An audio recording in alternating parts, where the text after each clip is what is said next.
Greetings. I am Dr. Noni Davis here from St. C Academy, and I am a legacy owner of this private African centered school. We've been here for 28 years, and our mission is to make sure that we provide a African centered worldview of education, history, science, ELA, literature. Um, for the purpose of just creating a space where our children can feel whole and inspired and proud of their ancestors and proud of their own families. Um, I'm a legacy owner, like I said, I inherited this school from my parents.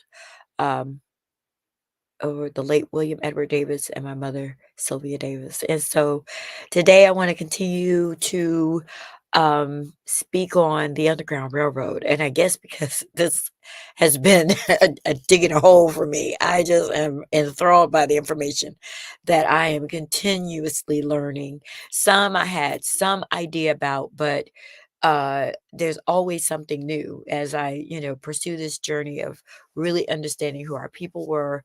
I am always amazed um, at the things that the ancestors were doing and how they were um, determined to be free, and even the ones who didn't necessarily run away, how they were aiding people who were trying to run away, and sometimes they just found ways to practice their own self-determination, even if they stayed on the plantation. But one of the things I wanted to talk about today was, you know, uh, i- introduce some of the another space of Southern Underground Railroad activity.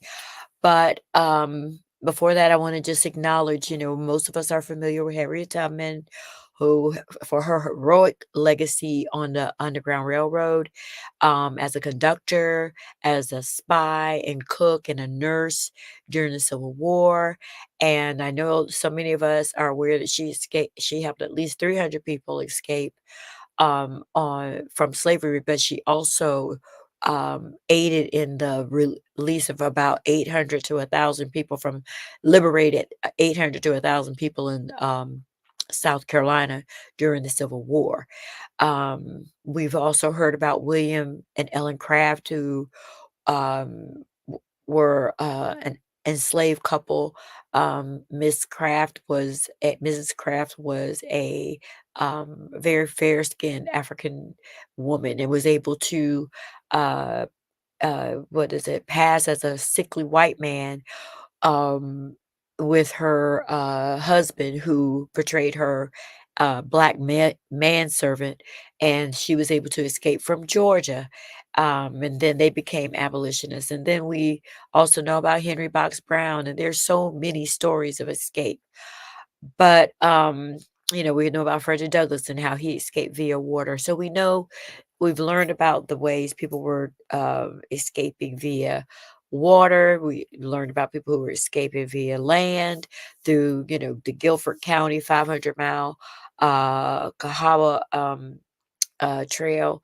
We know about people from, Rocky Mount. We focused on North Carolina and Virginia.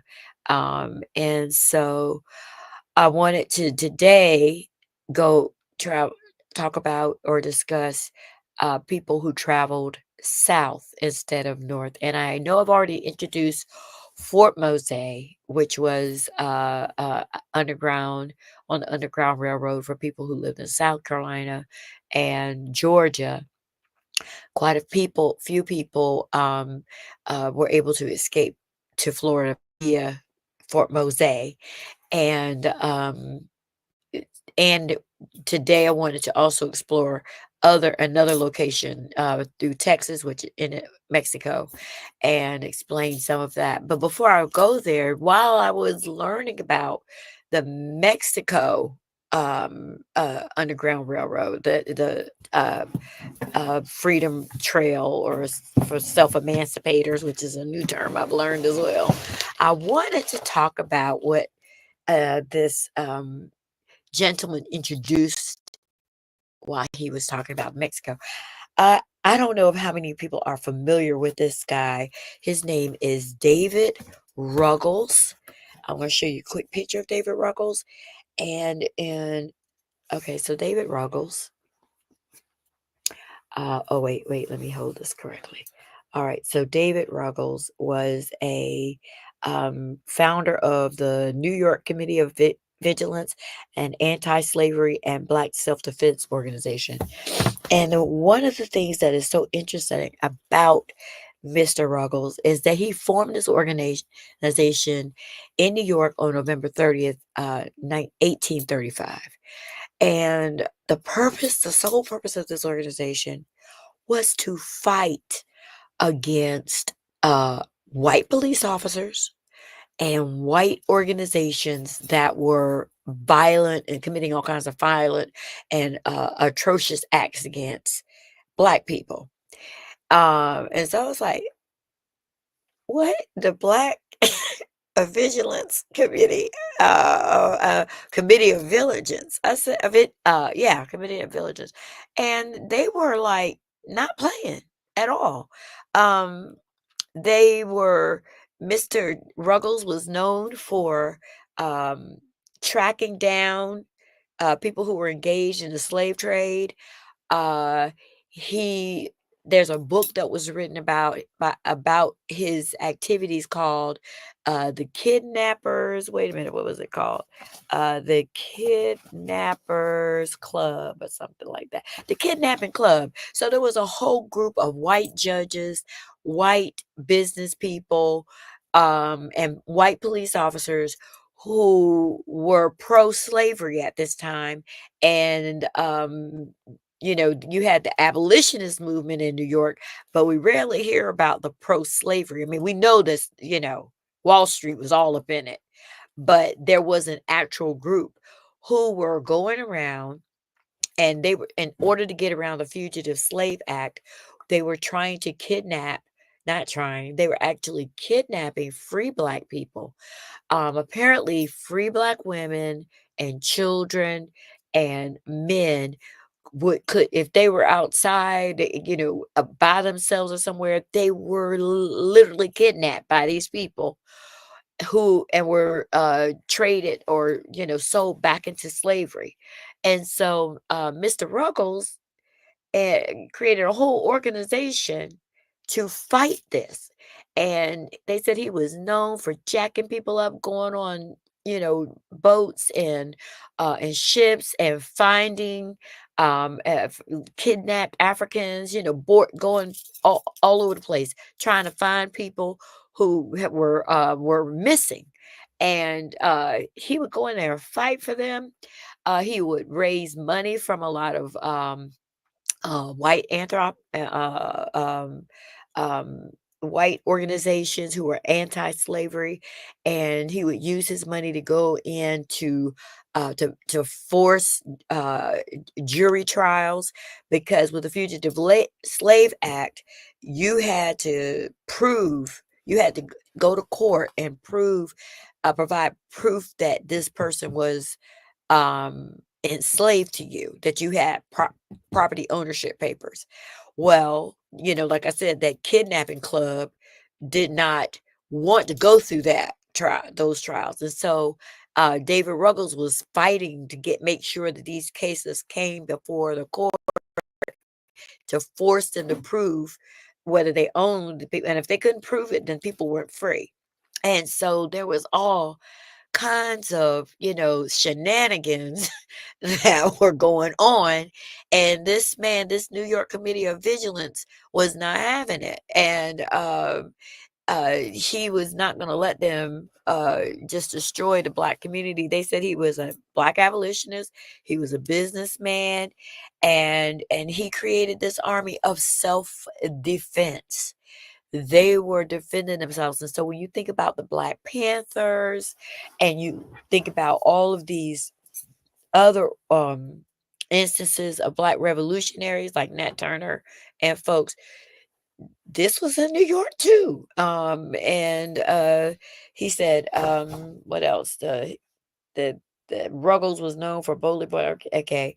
And anyway, so this man, the network of the vigilante community was widespread among Africans, and for 10 years they battled racist attacks against the African American community. So, and a lot of times, folks in New York were free. So if they were um, caught, they really were uh, taking freed people, and sending them south. And so, give thanks for Mr. David Ruggles, because he was not having it. And just imagine, we don't know his name, and I wonder if he's even taught to about in the public schools in New York, because he definitely isn't talked to us. And the importance of understanding these revolutionary movements. um you had um the Nation of Islam, and you had Marcus Garvey groups. But to know that people who were developing these organizations or participating in these organizations are probably people who were part of, or had ancestors who were always part of these resistance movements. And I know for myself, my dad used to listen to Malcolm X on the radio. I mean, on our stereo, we had those big LPs, and it was nothing for us to hear Dr. King speeches played on a Saturday or a Sunday morning, or Malcolm X's The Ballad or the Bullet. I mean, I listened to that. So even for myself, that legacy of fighting for or advocating for the rights of African Americans is alive and well, and in me. This is from my own family. Um, so I want to go ahead and take this dive into the people along the southern border. So apparently, people who were headed south from Texas and Louisiana and Oklahoma and Alabama and several other states headed down. If they did, New York and Canada were so far from them that they chose to go south. In 18, I'm trying to think, according to the History Channel, Africans were always keen on any news that include information about freedom. And unlike the demand of return, so, I just talked about the Fugitive Slave Act, it was a mandate that any Africans who were found were returned back to their slave owners or whatever. But Mexico said, we ain't sending nobody back. And so it is projected that between 5 to 10,000 Africans actually escaped into Mexico. Um, and as discussed in previous videos, information about the Underground Railroad is mostly passed down by oral traditions, because um, it was such a top secret, Mission Impossible kind of thing, that no one ever talked about it, passed on the secrets. They couldn't pass on the codes. Any kind of secret codes were only told to the person who was running away. And some of them, they told people going to die.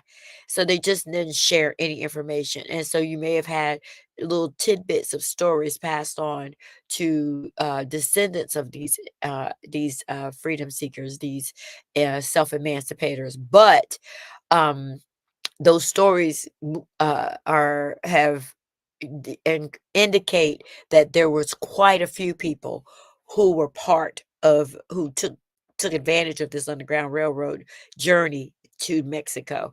And because it was such a top secret entity, no one really knows the exact number of people who actually made it um made it south. um let's see. So Mexicans, like the Quakers, well, this is a trip. And so Mexicans, like the Quakers, were conductors on these railroads, and so it may not have been people who were rich and didn't have a lot of money, but they were there. So, Mexico and African Americans have this relationship that where they were actually helping African Americans to escape into Mexico as conductors. So, the conductors were not just Quakers and white people, they were also Tejanos, Hispanic people. And the reason why Mexico was such a important uh, place to travel was because in 1829, uh, Mexico had abolished slavery. Now, when they abolished it in 1829, Texas was still a part of Mexico.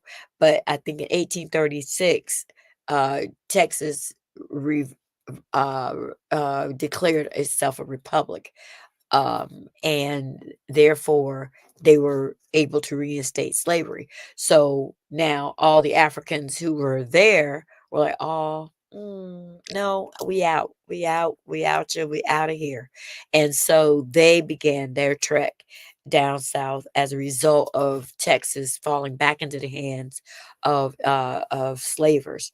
Um, so one of the other things I learned is that Africans, they chose just like they chose different modes of escape here.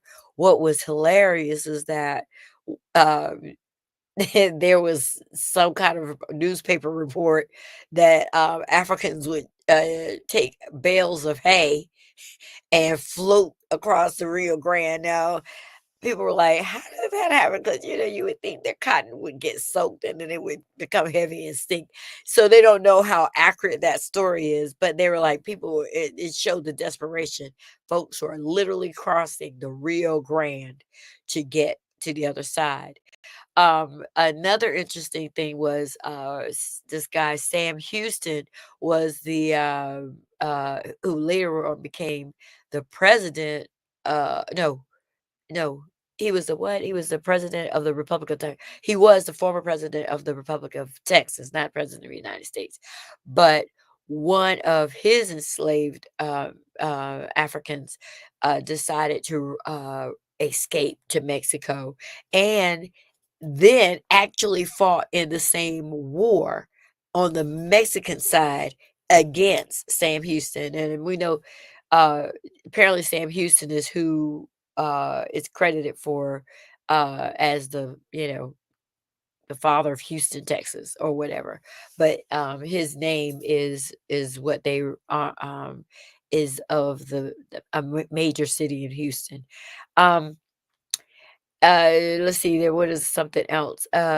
So according to this lady, Maria Hammock, she did a lot of research on uh, Africans who escaped South. And in her article, she said that Africans were also escaping from North Carolina down to Mexico. And I thought, huh, that's interesting to think that someone would choose to leave North Carolina and travel that, but they also have a record, and I thought that was interesting because we're, here in North Carolina ourselves.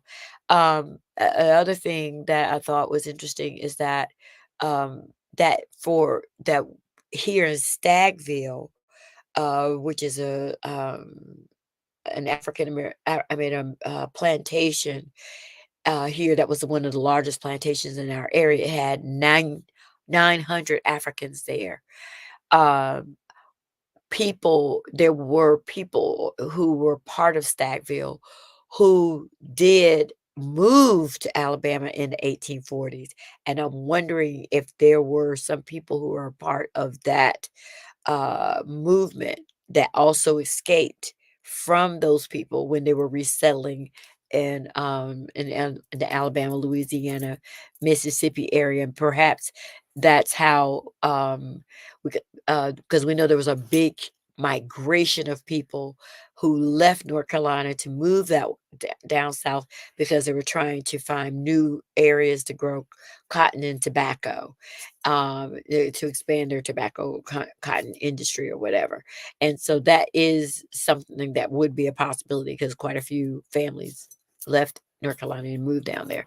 But another thing that I wanted to mention is that the Seminole Indians, let's see, Native Americans, also were, um, okay. Oh, wait, I wanted to show you a picture of Fort Mose. Uh-oh. All right, this is a picture of Fort Mose in Florida of Africans who were a historical reenactment of Africans escaping there. But everybody knows Harriet Tubman. Uh-oh. Harriet Tubman, and everybody knows, oh, maybe not, they don't everybody not know, but you've heard of Ellen and William Craft who escaped. But what I wanted to show you is this picture of Seminole. These are Black Seminoles who escaped to Mexico. And apparently, they said a lot of them escaped in 1852 during the Seminole War and from Florida, and they moved to Mexico and petitioned the government for land there. And so these are some of the descendants of the folks who were able to establish communities in Mexico. And so then another critical information is with Mexico is that in 1862, Cinco de Mayo, a Hispanic celebration of freedom, is actually about a fight to ensure that slavery remained abolished out of Mexico. So apparently, when the Texans, these white Texans, real felt like, oh, they didn't know how the war was going to go between, the United States, the Union, and the Confederacy. They decided, well, what we're gonna do is we're gonna move down to Mexico, and we're gonna force them to reinstate slavery. And so this guy oh, and the French too were in part of this because Napoleon had already lost the war with Haiti. And so he was also trying to find another place to uh,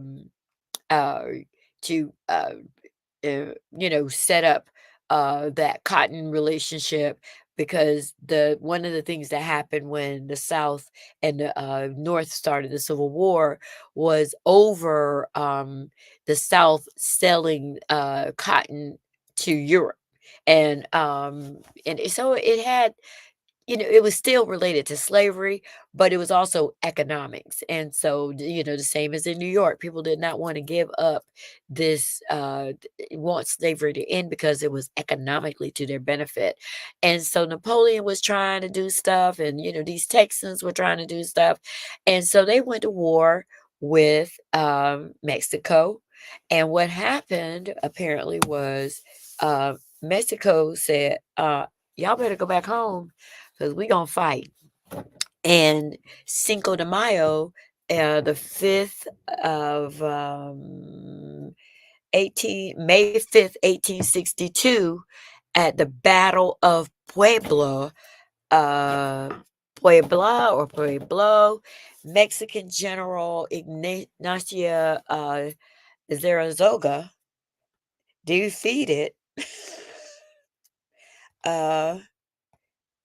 defeated uh, the Napoleon and those Texans.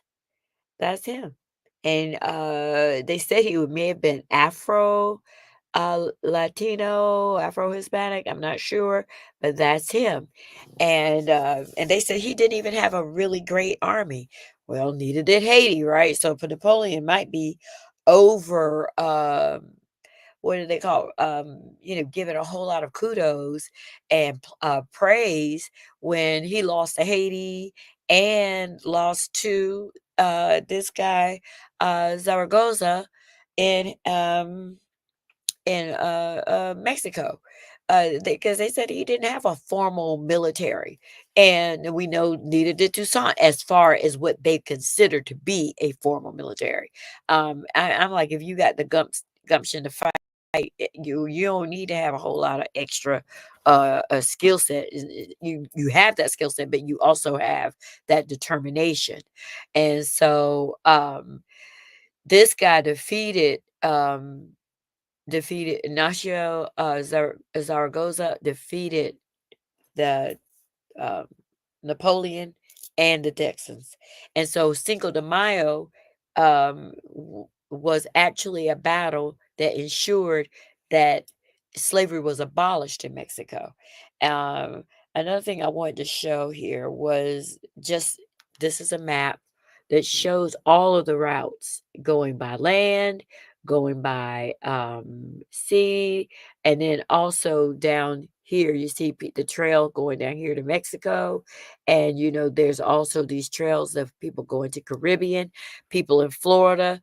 When the British took over Florida, a lot of Africans escaped to Cuba and Puerto Rico. So that's the reason why, well, not the reason why, but, that you had even more Africans populating those areas because they were escaping this enslavement.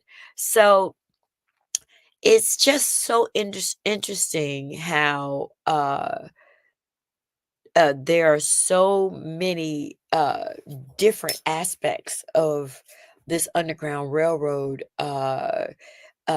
journey. It's so much broader than just a few people, traveling to Canada. There are in every state, I'm pretty sure, where you had slavery, you had folks fighting vigilantly against it.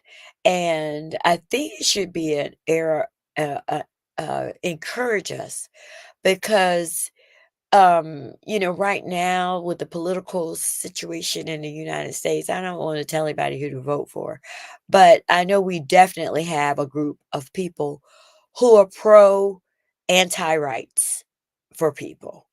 And you have another group who at least they're pro-rights. Now, they may not be the best, but we know that we women will have rights. Our voting rights will not be impinged or infringed upon. Our our rights to over our body will not be infringed upon. Um, we got to do something about these immigrants. I believe the immigrants should be able to come to this country because everybody who is not indigenous uh, mm, should not have a right to tell people whether they can come here or not. Some people need to go back to Europe, and I think personally, immigrants would maybe perhaps raise the IQ of Americans. And I said that with my whole chest because it's very disturbing the way people don't know how civics works, how economics works, and they're just saying all kinds of foolishness. You got people dying up there in Asheville and who are literally fighting FEMA and resisting. And I'm not saying FEMA is perfect because we saw what they did in Katrina, but hopefully they have figured out how to do better. And I believe they have. I mean, they've had to reevaluate and fix themselves since the Bush administration. And I don't know. I just think we need to know more about our history so we will be encouraged about what who we need to be and what we need to do for this generation and future generations.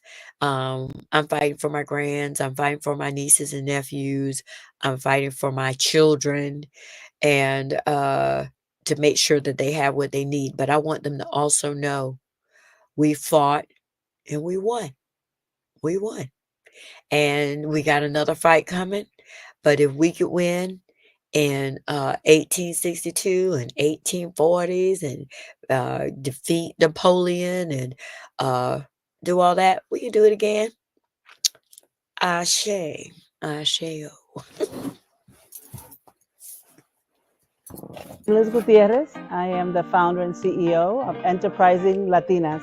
We believe that when women do well, their children do better, and the community does too. As a woman, there are many barriers that we have to overcome beyond the barriers of our own mindset.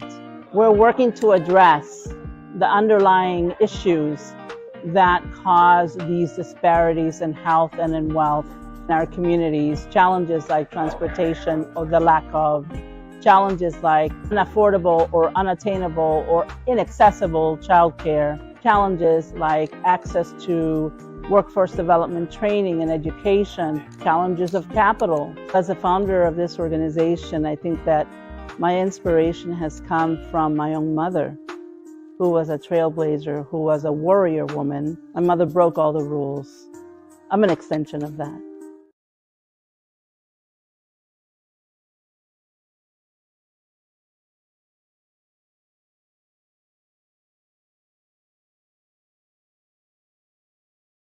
I always talk to black women, they don't want to talk to me. The minute I talk to a white woman, they get mad. You want to think you're mad?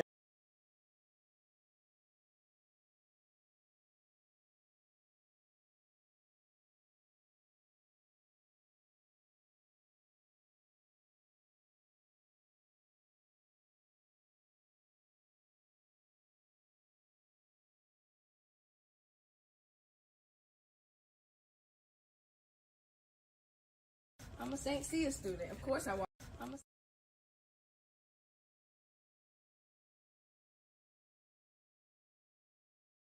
I'm a St. Cia student. Of course I walk into the sound of drums. I'm a St. Cia student. Of course I know my mother.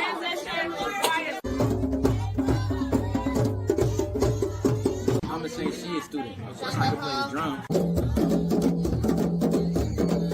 I'm a St. Cia student. Of course I can work with my hands. I'm a St. Cia student.